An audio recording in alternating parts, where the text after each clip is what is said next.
class, so we're going to jump right into our lesson, pick up where we left off, but go to our next parable in the series of the parables of Jesus that we have been covering over the past 3 weeks. I'm excited to get into this next one. It's one of my favorites personally, and Pastor Kirshner also preached on it recently.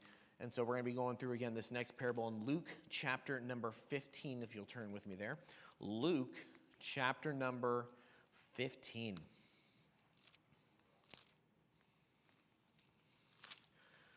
Now, I will give you a fair warning. I don't think we're going to get through this entire lesson here today. As I was working on my notes, it just kept getting longer and longer and longer. And I don't want to just add a bunch of filler, but I think it's important to, again, really dive in and understand these things. Because as we've been talking about, the purpose of going through these parables, the purpose of reviewing these different accounts and stories that Jesus told is not so we can just read by and, oh, that's interesting, or that's a good truth, but to understand some of the reasons why he did it. Because as we've reviewed previously, effective storytelling is obviously relatable to your audience.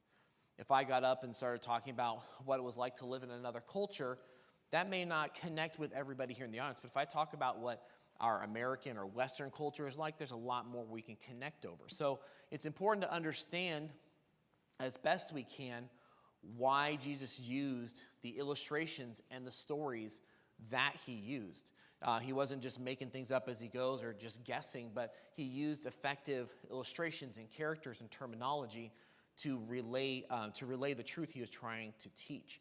Now, from Luke chapter number 15, and we're not going to go back and review it thoroughly, but in the previous chapter and leading up to this, Jesus is telling other stories and other parables up to this point, and he's talking about essentially the value of people.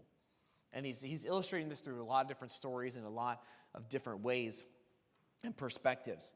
So through these different parables and pictures, Jesus is trying to communicate that every person has significance in the sight of the Son. And, if we ever live in a day where people, we have so many issues with discouragement and depression and these different things because people just feel like, well, what's my worth? Why am I even here? What am I even doing? And Jesus is trying to convey, even in his day, that people have value. Whether it's the people that have been dismissed by the culture, and there's the illustration of the wedding invitation, where, Jesus sends out this. He tells the story about how there's this big wedding and they're really excited to celebrate it, so they go out and invite all the people. Oh, but all the people are too busy. They don't have time for it. They've got things going on in their schedule. They've got conflicts, and they're too busy. And so it says then he goes out to the highways and hedges and invites them all to come into the wedding feast to fill the tables that are there. Because you would not initially go out and invite the lowly people of the city and of your where you're living. You would want to invite the nice people, the people who are going to give you the nice gifts and have all the possessions and everything else. But Jesus tells this parable to say that there's room for everybody at the obviously at Jesus' table. So there's these different, again, illustrations he gives throughout the preceding chapter, leading into chapter number 15, regarding the value of a person. You have the story of the wedding feast. You have the story of the lost sheep. You have the silver, the missing silver, and then in chapter number 15, the missing son. And so again, the overall kind of theme of this section of Scripture in Luke is that people are valuable. Now, the background behind this specific parable of the prodigal son in Luke number 15 is yet another cultural reference regarding the family structure and dynamics of the time period that they are in. Not everybody these days receives some type of large inheritance or things of that nature when people pass away. But back then they also didn't have the same type of financial systems and everything else that we have. And so a lot of people's wealth actually came from their businesses, from the land that they had, from the different things they were able to produce. And so there was this practice that once the father or whoever would pass away, the eldest son, according to the law in the Old Testament, would receive a double portion of that, and then the rest would fall and be divided among the rest of the children. So the oldest would get the greatest blessing, but also the greatest responsibility. Because it wasn't just, oh, hey, by the way, here's couple $100,000 for you and they only get $100,000. It wasn't like that. It was, okay, well, you're the head of the family business. Okay, well, now you're in charge. Here's the connections I have and the different people that I work with. Okay, you're going to, get this part of the house and, things of that nature. It wasn't just some kind of sum of money like we think of when we think of an inheritance, but rather, again, it had to do with their whole estate and their possessions. So it wasn't just a financial, a financial amount that would fall to him on his father's death, but rather, again, the responsibilities and the business and everything else, or whatever the family was doing to bring in income, would be split amongst the children. So for this younger son, you're most likely familiar with the story. We'll read and review in a moment. But for this younger son to come to his father and ask for the portions of good that falleth to me, let me ask you this. And I'm open to someone answering this question. I don't like trick questions, so this is not a trick question. What would have to happen for this younger son to receive the things that falleth to him? What event would need to occur for that to happen, Brother Brian? The death of his father. So while we don't necessarily, it's not verbalized this way, what we can understand from how this family structuring and the dynamics would have worked, in a way, this young man is basically saying, I wish you were dead. I no longer want to have anything to do with you. I don't want a part of the family business. I don't want to do any of these things. I'd rather just you were dead. Give me what you have. Give me what falls to me. Because that's contingent upon his father's death. So while he's not saying, hey, Dad, I wish you were dead, that's implied in this context, in the sense that this man, again, would ask so selfishly of his father that, hey, rather than wait until the death and then have those things come, hey, let's just pretend you're dead right now and give me what's owed. So this adds a deeper dynamic and kind of an insult, if you will, to this interaction with the father and the son as this goes on. It wasn't just simply selfishness, like, hey, I want my money, give me my money. But there's more to it than that because of, again, how these things were worked. So for this younger son, again, to ask him for these things is essentially saying, I wish you were already dead, and I don't want to wait around for that to actually happen. So the fact that this young man did not stay, but rather left, also adds further insult to injury, as he not only took his father's belongings, but he also abandoned his post. So rather than be a part of the extension of the family and building up the properties, building up the estate, building up, again, whether it's a family business or whatever else, rather than take his part in that, in the family, he's not only taking what he said is going to fall to him or what he thinks he's owed, but he also now is going to leave. So he's now leaving more work for the servants, more work for the older brother, more work for the father to figure out how he's going to deal with these things, and basically abandoning his family and his responsibilities, because there was work to be done. There was a home to upkeep.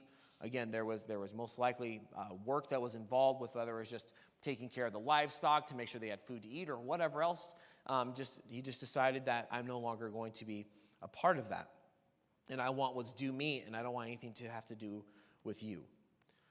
So what this young man did was not only selfish, but would be a shame to the family. You wouldn't go out and just head out to the marketplace and be like, hey, by the way, guess what? You won't believe what happened. My son just took all this stuff and ran off. Wow, that's crazy. Hey, how about the price of eggs? Like, this isn't just a conversation you would just have in the marketplace. This is something that would be a deep hurt and shame that your family was broken apart, that your son would be this selfish, because obviously children are a representation and part of the parent's reputation. And so now this father has this shame that, hey, where's Billy? You always bring Billy when you come to the market to pick up, the feed for the livestock or whatever. Well, where is he? Oh, well, yeah, he couldn't come today. Oh, why? What's wrong with him? Is he sick or something? Or no, he asked for his inheritance ahead of time and he left. This was not something you would hold in any kind of pride, but this was a deep hurt to the family and to the family's reputation. So, considering a little bit more of some of the cultural implications of what Jesus is telling with this story, it ought to freshen our perspective as we're about to read this parable and to the hurt that's involved, but also the degree of forgiveness that's extended by the Father.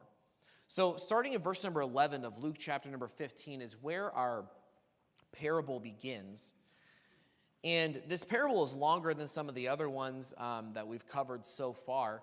And it also is kind of split into two lessons, into one story. And so we're going to review the entirety of it today and probably into next week as well. But let's go ahead and pick up here and just read through starting in verse number 11 to the end of the chapter regarding this parable of the prodigal son. And he said, this is Jesus speaking, a certain man had 2 sons. And the younger of them said to his father, Father, give me the portion of goods that falleth to me. And he divided unto them his living. And not many days after, the younger son gathered all together and took his journey into a far country, and there wasted his substance with riotous living. And when he had spent all, there arose a mighty famine in that land, and then he began to be in want. And he went and joined himself to a citizen of that country, and he sent him into the fields to feed swine. And he would fain have filled his belly with the husks that the swine did eat, and no man gave unto him. And when he came to himself, he said, How many hired servants of my father's have bread enough and to spare, and I perish with hunger?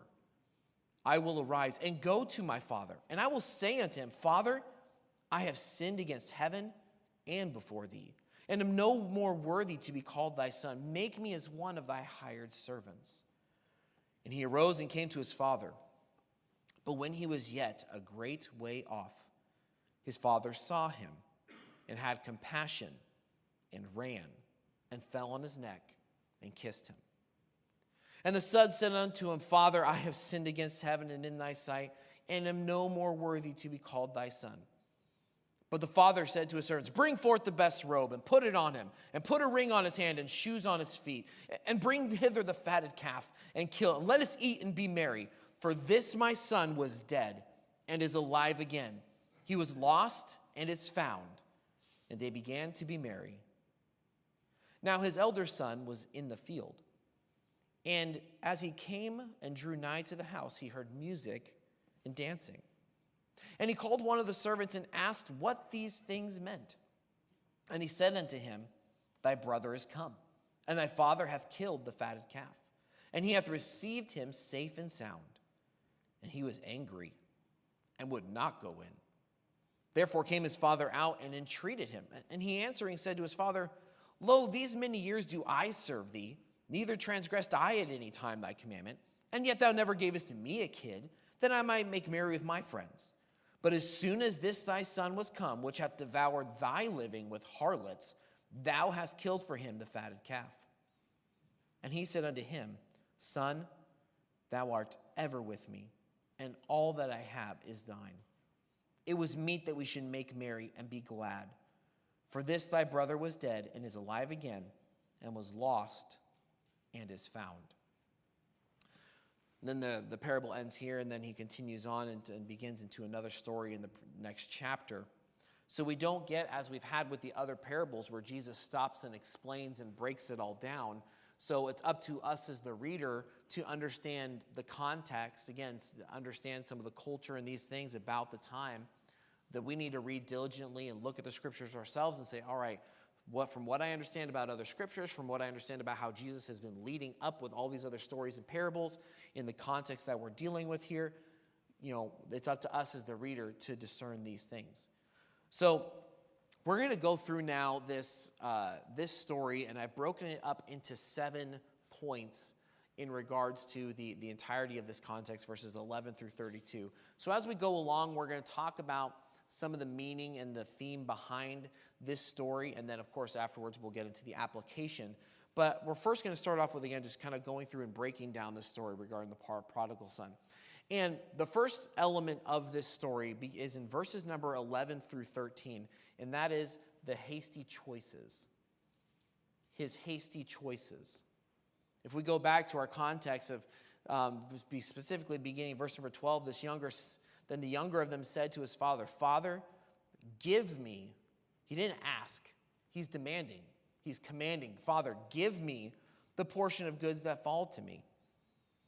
And the father, rather than fight back, rather than reprimand his son, he does what he asked, and he divided unto them his living. And not many days after, the younger son gathered all together and took his journey into a far country, and there wasted his substance with riotous living. Making quick and hasty decisions will often lead to tragic outcomes and consequences. And that's obviously going to be getting into the next point, and we'll look at that in a moment. But how many times have you felt pressured to make a decision on the spot? That is the telemarketer's strategy.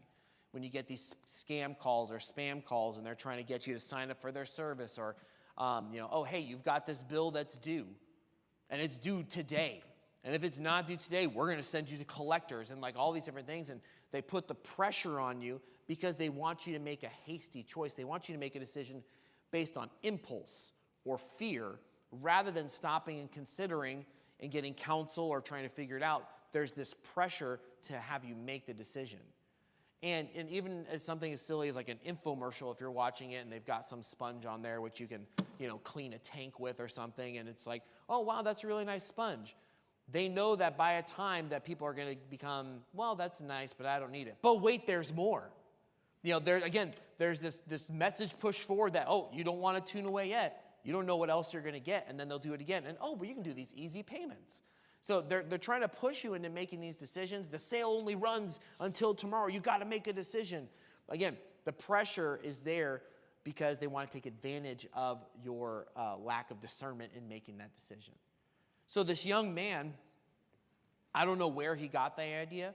I don't know if he had a friend who did it. I don't know if he heard about someone else doing it, or if he just dreamed up this idea because he was sick of doing chores and taking care of stuff at home, and he thought, you know what, I should just take what's mine and get out of here and blow this popsicle stand, and I'm going to go hang out in the next town over, or the far country, and I'm going to go have some fun over there and get as far away from mom and dad as I can. So he makes this hasty choice. There's not, and again, it's not a request, it's a command. It's a demand that he makes of his father. Hey, give me. Give me. Now, I'm looking around the room. All of us here have children. And, or at least you've dealt with children on a regular basis. And you know that when a child comes to you and says, give me my juice. Excuse me? Or as they say in Spanish, disculpa? What? Like, excuse me? What did you just say to me? Let's use some manners here. What do you say? Let's ask nicely, whatever it is. We would not take that from a child. So obviously this young man is not a child, but he has the audacity enough to come to his father and just make this demand and say, give me the portion of goods that falleth to me. He doesn't ask for wisdom or counsel. Hey, Dad, I'm thinking about asking for this thing. I'd like to go do this. What do you think? There's not any of that. We don't see that in this context here, but rather he makes this carnal, hasty choice. And what's interesting too is that the father respects this young man's request. That goes to reflect, and obviously we have the application coming after this, but it goes to the point of our Heavenly Father. There are some things that the Lord will let us do that are dumb. God will let you be stupid on occasion. He'll let you go out there and make the purchase, sign the papers, whatever it is. He'll let you have that conversation. He'll let you say something dumb to make the situation worse, whatever it is. He will allow those things because he also needs you to understand what he's protecting you from. So when he said, when the scriptures tell us to, set a watch before him, set a guard at my mouth and keep the door of my lips in the book, I think it's in the book of Proverbs, about watching our tongue. Sometimes the Lord will let us say the things that we really want to say, so then we can realize, oh, that's why I don't do that. That's why I don't have those thoughts. That's why I don't have those conversations. That's why I don't have make this purchase without talking to somebody or whatever else. It's, hey, that was a really dumb decision. And so this father rather than what would seem like on the surface the smart thing to do would be like, no, get back to work. He actually respects and gives this young man agency. He gives him room to live his life and make this choice. And I know that there are possibly even parents in this room who have come to this point, and this is one of the most difficult things that they've had to do, that they've had to let their children go. They've had to allow them to make the decisions that they're making, even though it breaks their heart. And obviously the picture here of Jesus Christ, of our God being the Heavenly Father, in this case, it breaks the heart of God when we do the same thing. When we make the hasty choice, when we say what we shouldn't say, when we do what we shouldn't do, we think what we shouldn't think, even though we know it's not right, we don't stop and consider, we don't ask for help or counsel, we just make the choice, and then we run into number 2, harmful consequences. Harmful consequences. So this young man takes what is here, and in verse number 13, it says that he gathered all together, and some people have interpreted that to say that basically he took and kind of sold and cashed it all in. Because, as I said, what he received from his father was not just a check to go deposit at some type of bank, and then he's need to go to the ATM and withdraw some cash. But this could have been from the livestock, and that's why he gathered all together. He would have had to get all the different possessions and the pieces of different things that he was given of his father, of what they had in storage or whatever else, and then he would have to take that and then turn it into a currency. And so he would have gathered these things together and bought or sold or whatever he had to do, or traded in order to get the money that he wanted to live the life that he thought he wanted to live.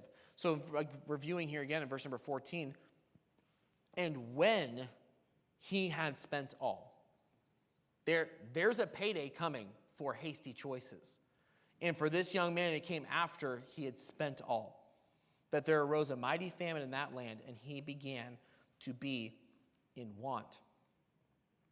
You know what's interesting is he didn't plan for things to go this way. He had this idea, I'm going to go into a far country, I'm going to live my life, I'm going to have some fun, and then after a while I'm there, I'll, find a job, or I'll, maybe try to, move in with a buddy or something else, or I'll try to make some connections, and we'll all figure out where to go from there. This man had a very short-sighted plan, and also he could not control the circumstances.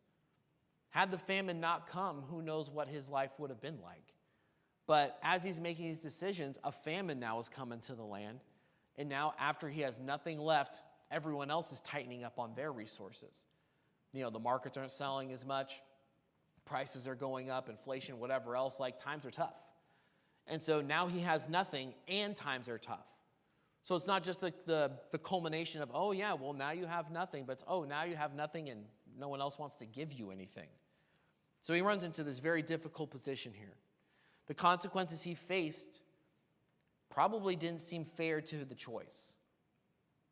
The fact that he would then get to the point as we continue on in the passage that he went and joined himself to citizens of that country, and he, this man who he joined to himself to, sent him into his fields to feed swine.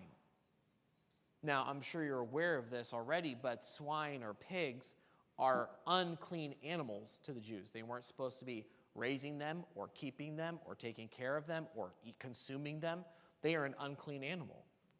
So the fact that this young Jewish man who had position and who had possession, all these things back home, took everything, spent it all. Now he's empty-handed, empty pockets. He's got nothing to show for himself. And now he's not only, I got to get back to work, but now he's getting back to work with things that are considered unclean to his culture. So this is now, again, just further making his situation even worse in his own mind, that he is now being relegated to take care of the animals that are even considered unclean. So, again, it didn't maybe seem like this was a fair consequence, but we don't have control over the consequences. You don't have control over your circumstances. And so when you make a dumb decision and you sign up again for a purchase or a payment, or you decide to go ahead and take an offer that you shouldn't have, or whatever else, guess what? You don't have control over what's coming next, because there could be a famine coming. There could be something coming that you don't see, that you can't anticipate, that is then going to wipe out your plan, your resources, whatever it is. And so we ought to be very cautious in our decision making, unlike this young man who just ran out, spent it all, riotous living the high life, or so he thought. So he started out ready to party and then throw his life away, but that hog pen didn't sound like the hottest club in town. As it says in verse number 16, and he would have fain filled his belly with the husks that the swine did eat. You know what you feed pigs? Scraps, leftovers, the stuff that we don't eat. The stuff, like sometimes with our dog, if something falls on the floor, I'm like, oh, well, that's a lost cause. Okay, well, now he's got a little snack or a treat there that he gets to eat. I don't pick it back up and dust it off and eat it myself because it's gross, it's dirty, it fell on the ground. And that's just something that fell in our 21st century floor in our house. But imagine the kind of stuff that they would throw away and get rid of and just give to the pigs is the waste, it's the extra, it's the stuff that we wouldn't eat. And now he's working with unclean animals, eating food that is really not necessarily fit for human consumption. So that's the option he has now. He started out, I'm sure he can remember, he's counting all those coins, thinking about all the things he was going to do, all the money that he had, and all the fun he was going to have, and all the friends he was going to make, and everything else. But yet, we spent all, there was and he began to be in want. He had no one. He went and he was riotous living with other people, but now none of those people wanted to take him in. And he's now alone, sitting in a hog pen, eating with the swine, not really sure what's going to happen next. Now, for some people, it takes getting to eating with swine on the ground for some people to have a wake-up call. And for those stubborn people, and I know we've all probably had similar circumstances where we regret, where we look back and say, man, why did it take me so long to realize I was the one with the problem? I had the bad attitude. I shouldn't have said that. I shouldn't have made that choice. I shouldn't have accepted this or whatever. And now that I did that, I'm at the end of myself where there's all these problems. They're stacking up, stacking up, stacking up, stacking up. And now all of a sudden, man, why did it take me so long to realize this? But that's the human condition. Very rarely are we open to correction and criticism. That's a spiritual matter, rather. We're not naturally that way. So, number 3, he comes to this point where now he has a humbled confession. He has a humbled confession. He's in this hog pen. He's eating what they're eating. I remember as a young person, I saw a cartoon rendition of this story. And when it came to this part in the story, obviously the music was very sad. And he was, carrying out the slop to the pigs in this pen. And he dumps it in there and he kind of looks around and realizes that, this is my dinner. And he goes down and tries to take a bite of it and, almost makes him, throw up. It's just so revolting and disgusting. But he has nothing else. And then one of the pigs comes by, one of these big hogs, and knocks him out of the way, away from the trough. So now he doesn't even get to have an opportunity to eat the slop because the pigs have taken over. And he's sitting there in the mud and the rain and everything else. And all of a sudden, he just has this kind of epiphany. And that's the picture I have in my mind, probably because of the cartoon, admittedly. But he has now come to this point. Something in him changed. Something about his situation and what he was looking at. There was a change in his heart. In verse number 17, very, very famously says, and when he came to himself, it's like his rational mind had departed. His logical, rational mind had left him of what he'd been taught, what he'd been trained, how his father raised him, all of that. All of that just kind of left when he went to the riotous living. And he was just given to this part of his mind that was just given to the fun and the excitement and the lust and all that kind of stuff. And then finally there comes this point where he gets so low that he finds that rational part of his mind that he just left behind so long ago. And all of a sudden it says that he came to himself. He had this reconciling in his mind. He basically kind of arrived back at reality.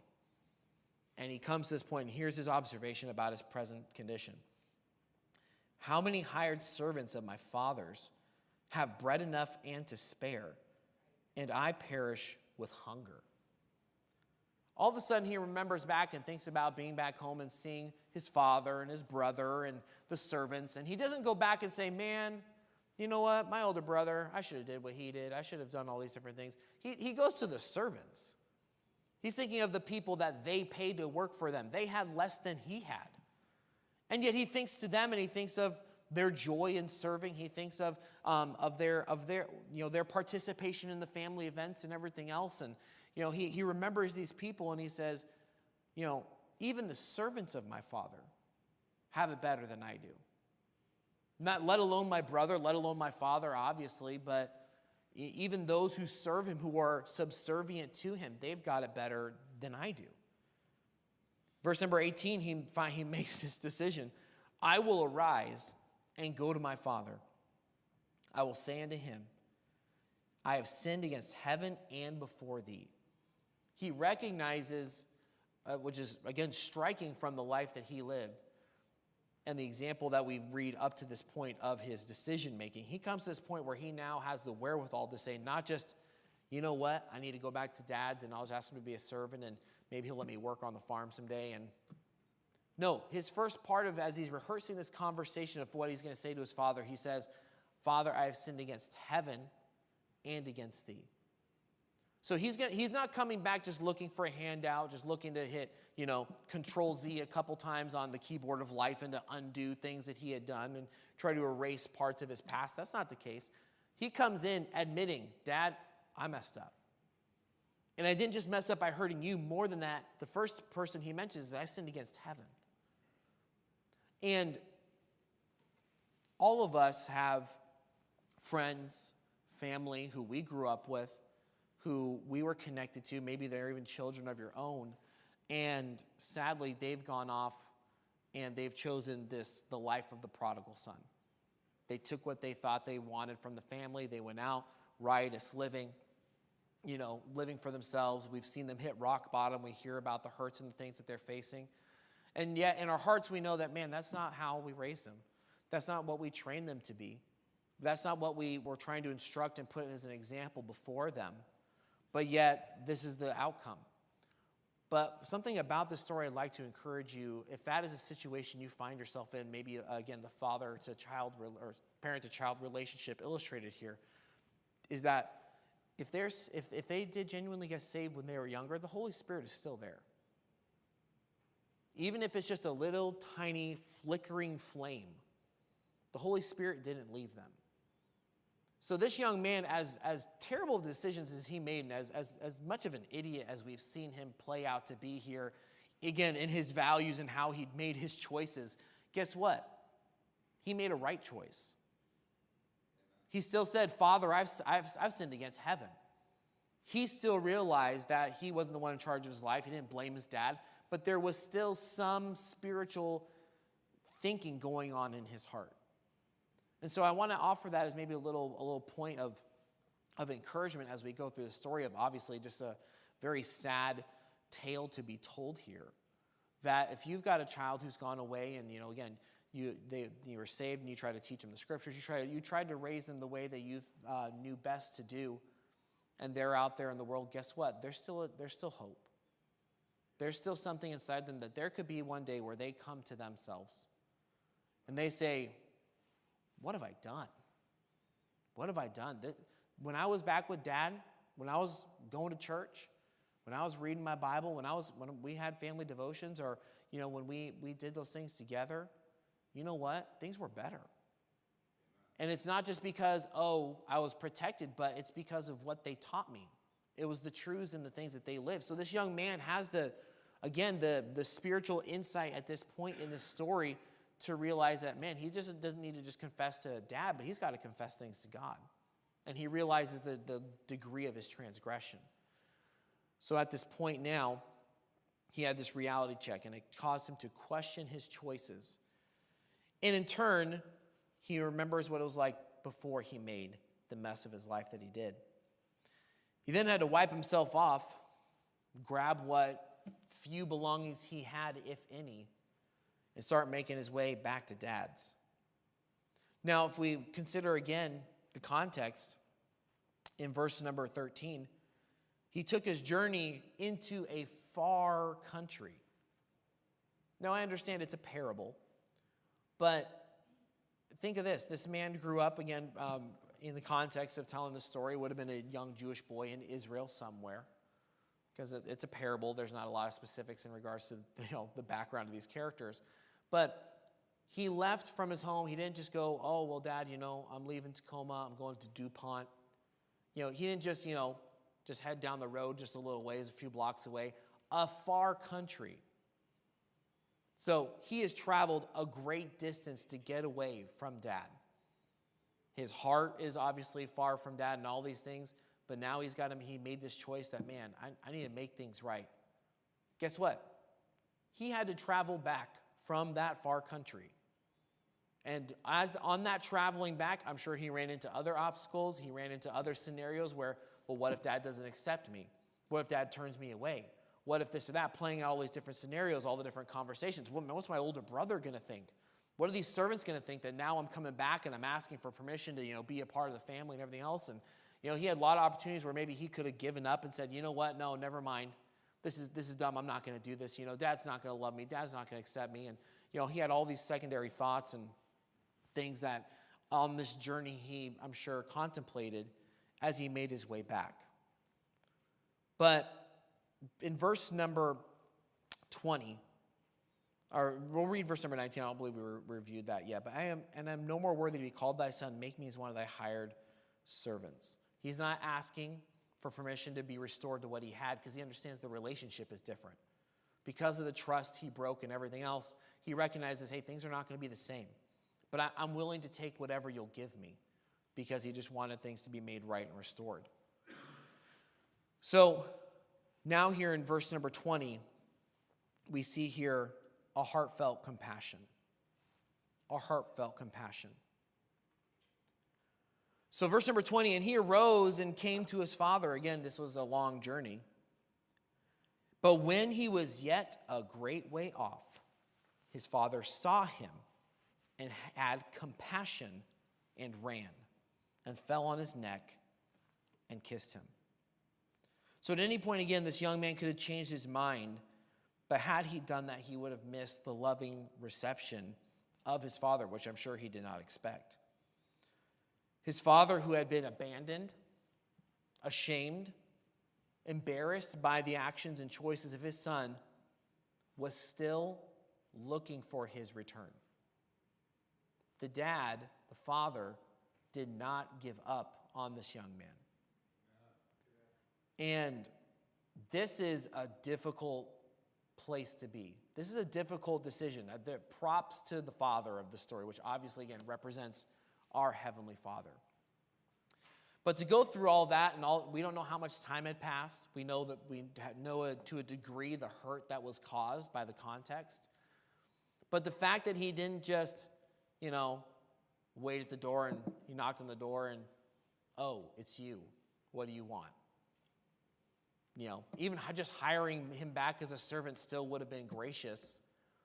But obviously, being that it's a picture of our God, he goes beyond just gracious and goes to even beyond that, to what we don't deserve. And that is, again, that he says he saw him when he was a great way off. He didn't wait till the son was at his door and groveling at his feet to acknowledge him or to welcome him. But it just goes to the passage in James where it says, draw nigh to God and he'll draw nigh to you. As you take steps forward towards God and you want to seek restoration, you want to make things right, as you're making that journey, he's coming towards you. And so Jesus is, again, just this wonderful storytelling and this picture of such a loving father, and as he's portrayed, that he did not give up on his son. But rather, he greets him with love before reprimand. I told you. I knew you. I knew you'd come back someday. What, where are your friends now? That's not the tone. His father says nothing about that. He does nothing to try to point out his problems and make the situation worse.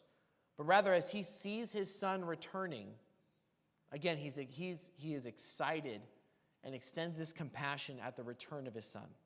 But not only is the son just welcomed back and loved, but his sonship is restored. In verse number 21, the son doesn't even get to finish his confession. And the son said unto his father, Father, I have sinned against thee in heaven and in thy sight, and am no longer worthy to be called thy son. He had more to say still, but the father cuts him off. I just imagine as the father's kissing the son's neck and giving him a hug and holding his face and just, tears flowing down his face of, oh, my son has returned and he's just so excited and, oh, I missed you so much, all these things. And the son in the midst of all this is trying to be like, Dad, I'm so sorry. I sinned against God. I sinned against you. I'm so very sorry. I don't know what I've done. And he doesn't even get to finish it, and the father cuts him off. But the father said to his servants, bring forth the best robe and put it on him, and put a ring on his hand and shoes on his feet, and bring hither the fatted calf and kill it, and let us eat and be merry. For this my son was dead and is alive again, and he was lost and is found. And they began to be merry. So the welcome from his father obviously is over the top.